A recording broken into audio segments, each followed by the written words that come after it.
De segunda a sexta-feira, em áudio e vídeo, a Guardiã da Justiça. Olá pessoal, sou a doutora Mayara Marques, estou aqui toda terça-feira com direito de família. Então, hoje eu trago o tema da união estável. Na verdade, na justiça é conhecido como reconhecimento e dissolução de união estável.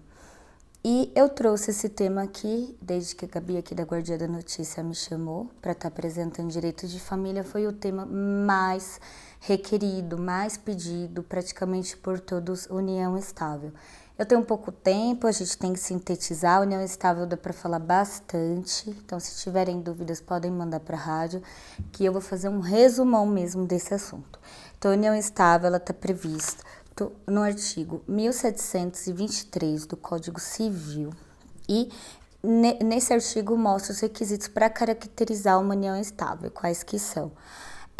Você ter uma relação com uma pessoa, seja do mesmo sexo ou do outro sexo, porque hoje é reconhecido a união estável homoafetiva.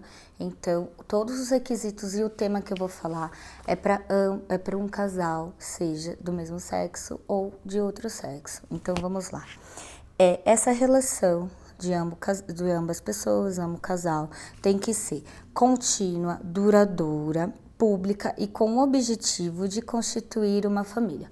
Então, se você tem esses 4 requisitos que é previsto no artigo, você já está numa união estável com uma pessoa, com o seu casal. Então, não precisa, vamos deixar os requisitos. O que tem mais de dúvida? Precisa morar junto? Não precisa morar junto. Se você tem um namoro que é público, que é duradouro, ele já é constituído uma união estável. Hoje até é previsto contratos de namoro para poder fazer essa diferença de namoro e de união estável, para poder justamente entrar com essa diferença, porque uma relação que ela tem esses 4 requisitos, ela é considerada uma união estável, então tem que tomar muito cuidado. Cuidado que eu digo sempre, caso haja uma dissolução e requerer os direitos. Então vamos lá. Outra dúvida que é muito corriqueira, precisa ter filhos? Não, precisa ter o objetivo. Se você está com uma pessoa numa relação estável, uma união estável, ela já é caracterizada, então não precisa ter tido filho e nem morar junto. Uma dúvida também que todo mundo tem, precisa de tempo? Não.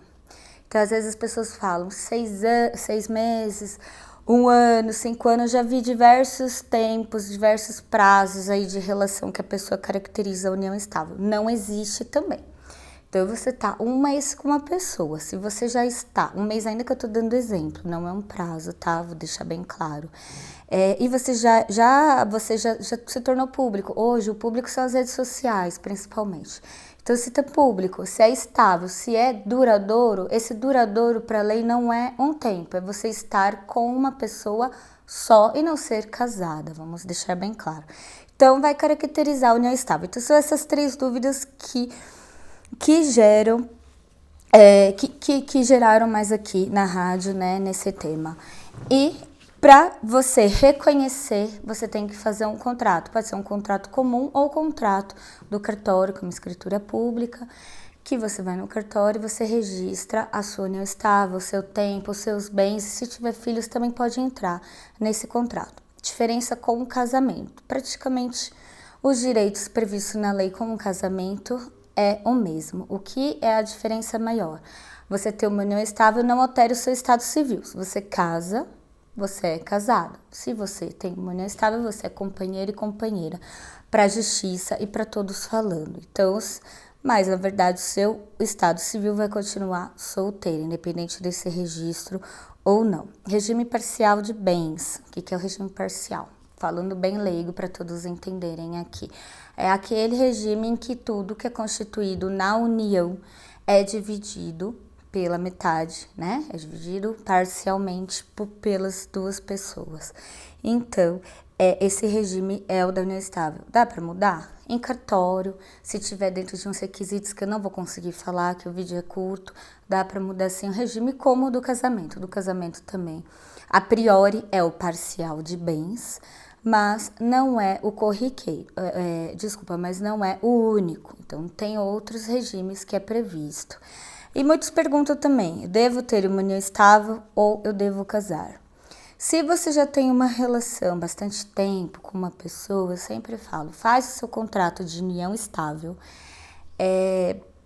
torna isso formalizado, o tempo que você tem com a pessoa, e depois você casa, porque o casamento começa do zero, falando bem lei, começa dali para frente. A união estável, ela, no contrato você consegue colocar o prazo, todo o tempo que vocês estão juntos. Então, se você está bastante tempo com uma pessoa, faça um contrato de união estável e depois você casa. Não opte pelo casamento, porque por mais que você possa entrar com uma ação judicial, ela é mais chatinha, ela vai demandar de tempo, a pessoa se vier a falecer, vai ser mais difícil de provar. Então, sempre que você tiver intenção de casamento, mas você já tem um prazo com uma pessoa, você já tem um tempo com uma pessoa, você registra essa união estável e depois você casa. Então, deixando claro aqui, caso você precise reconhecer a sua união estável e não tenha feito nenhum tipo de contrato, você entra com uma ação de reconhecimento de união estável, somente na justiça, né? Claro, via ação judicial.